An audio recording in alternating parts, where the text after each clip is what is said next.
Okay, so our next presenter as a last-minute stand-in is the man himself, Dr. Mark Taylor.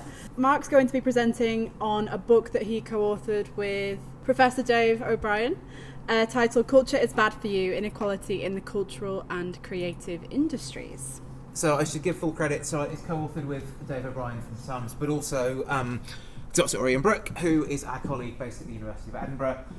Dave joined SUMS from Edinburgh at the start of this year. This side of it feels a bit brazen, so it's very reasonably priced.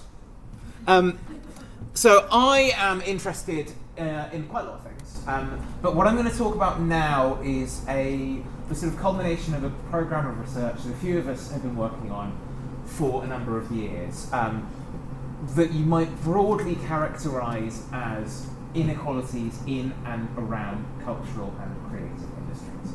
So some of my research is more specifically focused on particular industries. For example, I've done quite a bit of work on games, but other bits of my research are a little bit more macro in their focus.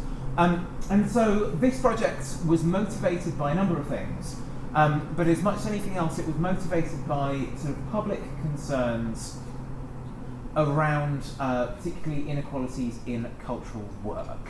So one of the things that I'm very interested in, and one of the things that I understand like a number of people across the university are interested in, is in cultural work and in cultural labour.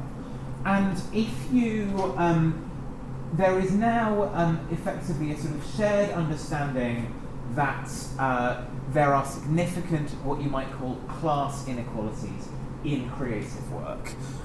These can be found in acting, both, and those inequalities both related to social class and to do with race and ethnicity. It also can be found in relation to dance music. I hadn't expected to find my research cited in DJ magazine, so that was nice. Sometimes this work gets picked up. Maxine Peake has nothing to do with the project, but as a high-profile working-class actor, she tends to be used in the imagery quite often. And the work also sort of gets picked up, and this sort of trajectory, this set of thoughts, gets picked up in places that you wouldn't necessarily expect. The current Minister for Digital Culture, Media and Sport, Nadine Dorries, has had quite a lot to say about social class inequalities in and around cultural work. But the project also isn't just responding to these sort of sets of concerns, because you look at that sort of trajectory and you think that cultural work is just a cesspit, that there's nothing to be said for it, this is a disaster, we should just shut the whole thing down.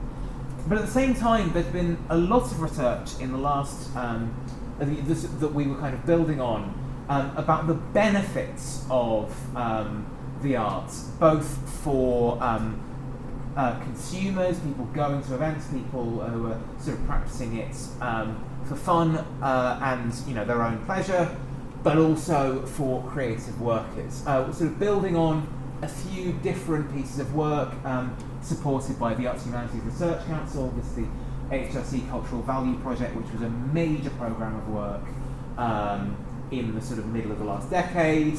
The DCMS Committee's investigation of the social impacts of participation in culture and sport.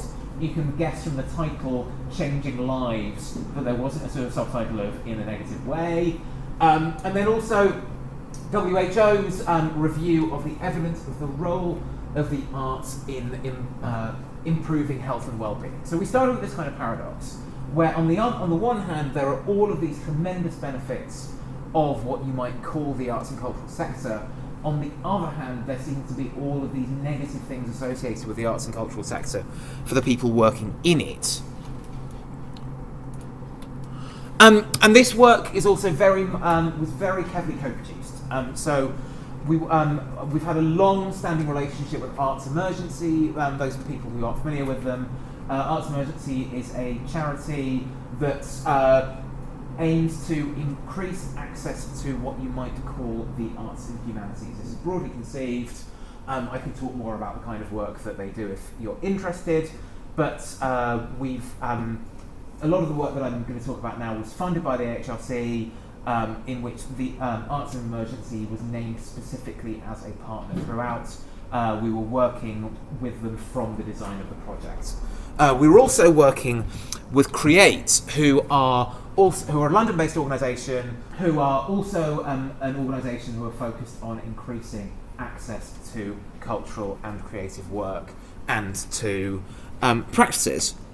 And so we started by thinking about what you might call cultural consumption, because people who are in a room like this, who are interested in cultural industries, it's quite easy to forget that these are actually relatively niche interests. 4% of, so I was about to say 4% of people went to the opera last year. Significantly fewer than that went last year. So this is data from sort of 2018, 2019. 4% of people go to the opera, 8% of people go to classical music, 3% of people go to contemporary dance. Only 23% of people went to a play or a drama in that year. Give me a wave if you went to a play or drama in 2018, 2019? Yeah, significantly more than 23%. You know, I did. I am absolutely tangled up in some of these challenges that we talk about. 22% of people didn't go to anything that was classified. Again, as a boring man, I can tell you about how this stuff is formally constructed. But 22% of people didn't attend any of a huge range of different cultural activities that were sort of described, and this attendance is very heavily socially stratified. About 29% of people who are in what might be described as managerial or professional households, maybe even more than that, attended a play or a drama, had attended a play or drama in the previous 12 months. Only about 11% of people in what are called semi-routine or routine households, of what would normally be described as working class households, do you find a similar thing. You can see from this plot that Carnival, Panto, these things aren't particularly heavily socially stratified. Classical music. This comes through slightly less vividly, but events associated with books or writing, this was much more pronounced. And when I present this data to people working in the cultural sector, the response is very often, this is wrong. Surveys are not a valid way of eliciting information from people. You didn't ask me, did you? Which is, in some ways, a fair response. And so we looked at ticketing data as well. So this is a set of transactional data derived from another partner who we work with, the Audience Agency, looking at of actual transactions, looking at where people's home addresses, and how this fit with the indices of multiple deprivation. You can see up on the top right-hand side that literary event, about a quarter of tickets for literary events are purchased by people in the least deprived 10% of areas of the country. And you can see that sort of trajectory panning out more broadly. There are some things where it doesn't quite work because this is transactions, information about art exhibitions, craft exhibitions, those are a bit shaky because obviously a lot of that is not ticketed or people are paying on the door, but you can see you have a shape that looks like that pretty consistently. But this is primarily a project about work, and about half the people working in the majority of these cultural creative industry jobs are from middle class backgrounds. The household that they grew up in would be classified as a middle class household. This is about double the equivalent figure for the overall workplace. It's significantly higher, and it's pretty stable over a long period. This is not a new phenomenon. This is absolutely a long-standing issue. This is not just an issue of social class. Cultural occupations skew significantly whiter than the general population. The fact that so many people working in cultural industries are based in London makes this inequality even more pronounced. But the gender dynamics are a bit less straightforward. For example, we can see here that 81% of people working in the museums, galleries and library sector are women. You might think, okay, well maybe this is not a sector that's just dominated by white middle class men. That's true, but when you get to the executive suite, it is. And partly this is informed by people working for free all the time.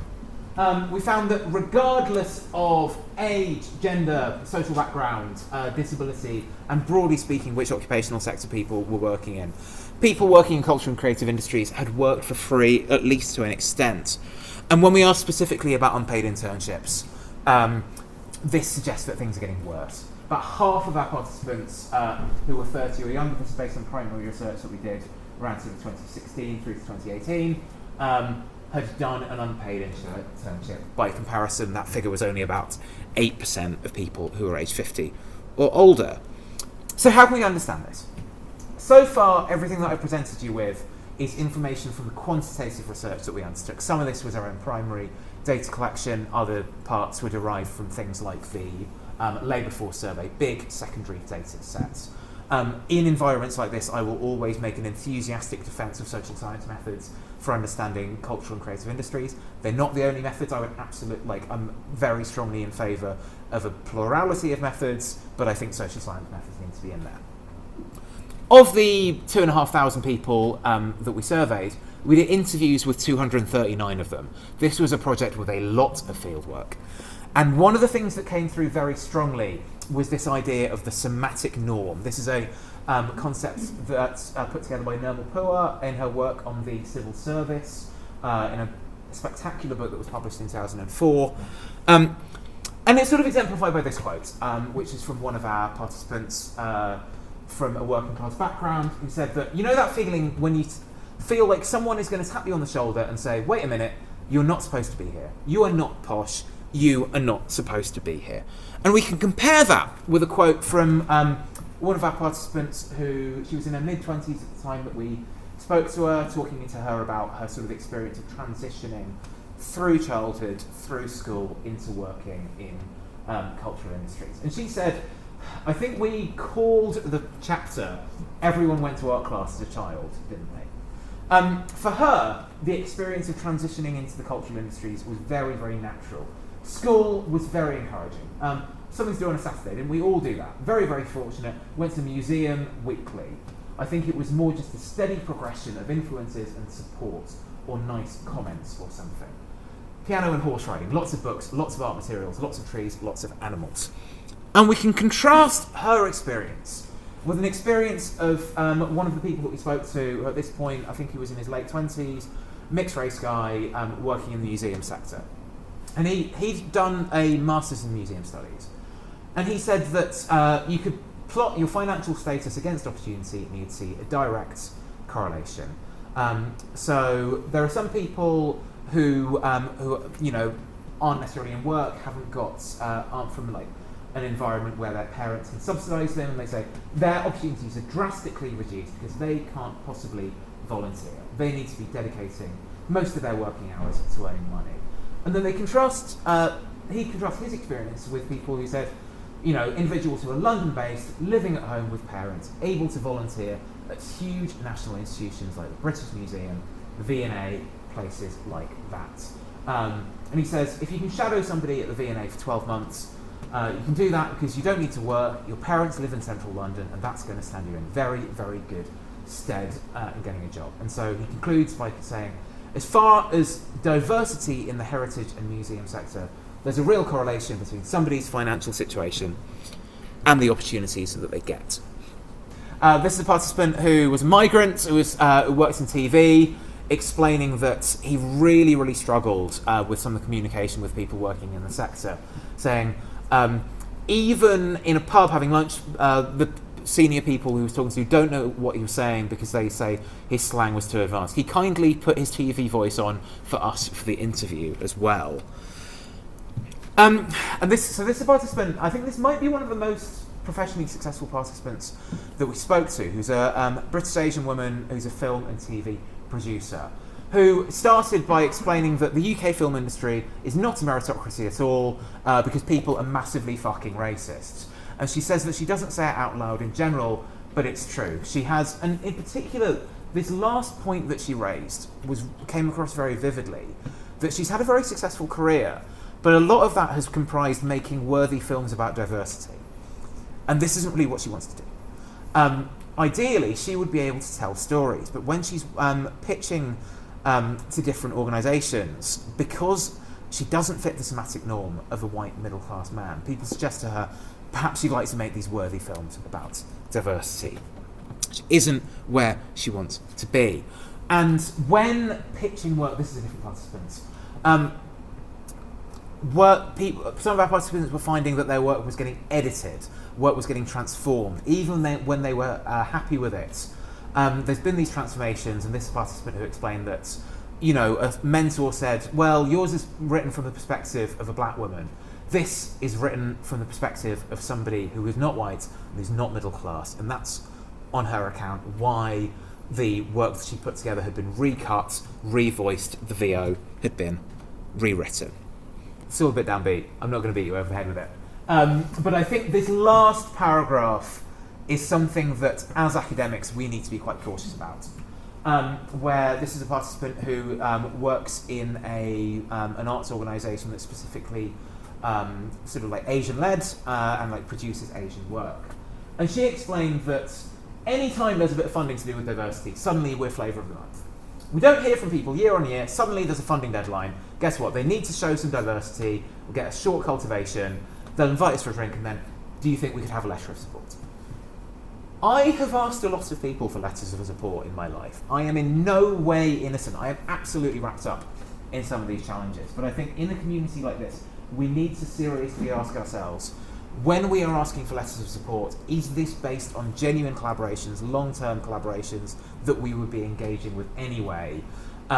Sometimes the answer is yes, sometimes the answer isn't yes. And I think we need to, as a community, make sure that we get that to a yes in all instances. And so, to wrap up, some of the big themes that, so there's a load of other themes in the book that I haven't talked about. The chapter about maternity discrimination is especially grim. But it's impossible to separate inequalities within the cultural sector from the fact that cultural production and consumption take place in unequal societies. The work that I'm talking about, the experiences that I'm talking about, are not limited to the cultural sector. However, there are certain things about the environment of the cultural sector, such as, relatively informal culture, very few formal HR departments, that mean that some of these inequalities are able to persist in ways that you wouldn't see elsewhere. A lot of people talk to us about their experiences of things like inclusion and diversity programs, and the response, the summaries were pretty overwhelmingly negative.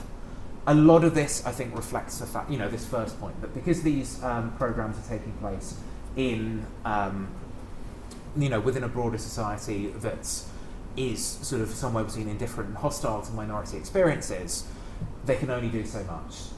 But we also need to think a little bit critically about to what extent can we transform systems through the goodwill of nice people. This is a challenge to the cultural industries just as much as it is a challenge to the higher education sector. But I think the last thing to flag is a project called Creative Majority. So the All-Party Parliamentary Group for Creative Diversity has, for all that I'm sort of critical and cautious, there is a lot of serious work going on in this sector.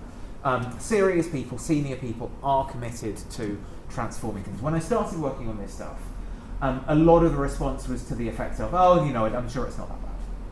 Now the response acknowledges these challenges and is now thinking seriously about what sorts of interventions are likely to be effective. The APPG is a serious organisation. They're doing a major piece of work at the moment about creative education.